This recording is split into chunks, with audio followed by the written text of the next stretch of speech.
घमंडी का सर नीचा। एक गांव में उज्ज्वल नामक एक निर्धन बढ़ई रहता था। धन अर्जित करने के प्रयोजन से उसने प्रदेश जाने का विचार किया और प्रदेश की यात्रा में घर से रवाना हो गया। गांव पार करने के बाद रास्ते में एक घना जंगल पड़ा, जहां उसे प्रसव पीड़ा से कराती हुई एक ऊँटनी दिखाई पड़ी। उस ऊँटनी ने एक ऊँट को जन्म दिया। बढ़ई को ऊँटनी और उसके बच्चे पर दया आ गई और वह प्रदेश जाने का विचार त्याग कर उन दोनों को लेकर अपने घर लौट आया। घर के बाहर ही उसने एक खूंटी से ऊँटनी को बांध दिया। वह रोज जंगल से हरे पत्ते लाकर ऊँटनी को खिलाने लगा। कुछ ही दिनों में ऊँटनी स्वस्थ हो गई। वह और उसका बच्चा बढ़ई के ही घर में रहने लगे। ऊँटनी का दूध बढ़ई के बच्चों के पीने के काम आता और कुछ दूध वह गांव में बेच आता। इस तरह ऊँटनी उसकी आजीविका का साधन बन गई थी। समय बीता और ऊँटनी का बच्चा भी बड़ा हो गया।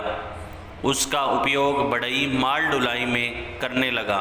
बढ़ई ने ऊँट के गले में एक घंटी बांध दी। इससे ऊँट कहीं भी होता उसे पता चल जाता था और उसे ढूंढने में आसानी हो जाती थी।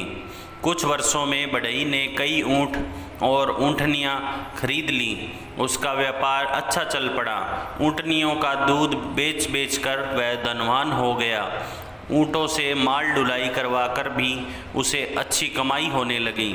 सब कुछ अच्छा चल रहा था किंतु जिस ऊँट के गले में घंटी बंधी हुई थी वह स्वयं को दूसरे ऊँटों से श्रेष्ठ समझने लगा। जब सारे ऊँट जंगल में पत्ते खाने जाते तो वह समूह छोड़कर अकेला ही इधर उधर घूमता रहता और घर भी देर से लौटता। जंगल में जंगली जानवर का भय था। उस पर उसके गले में घंटी बंधी हुई थी, जिसकी ध्वनि से जानवरों को ऊँटों का पता चल जाता था। अन्य ऊँटों ने उसे चेताया किंतु अपने घमंड में उसने किसी की बात नहीं मानी। उसे लगता था कि अन्य ऊँट उसकी घंटी से जलते हैं, इसलिए उसके गले से उस घंटी को उतारना चाहते हैं।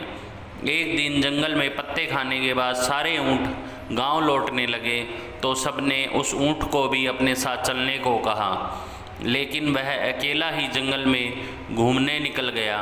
वह चलता तो उसके गले की घंटी बजने लगती।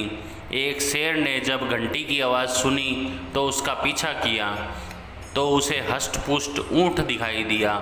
उसे अपना शिकार मिल चुका था। उसने ऊँट पर झपट्टा मारा और ऊँट का काम तमाम कर दिया। दोस्तों, कभी किसी को घमंड नहीं करना चाहिए। अगर मेरी कहानी आपको अच्छी लगी हो तो चैनल को लाइक करें, शेयर करें, सब्सक्राइब करें। आपका बहुत बहुत धन्यवाद।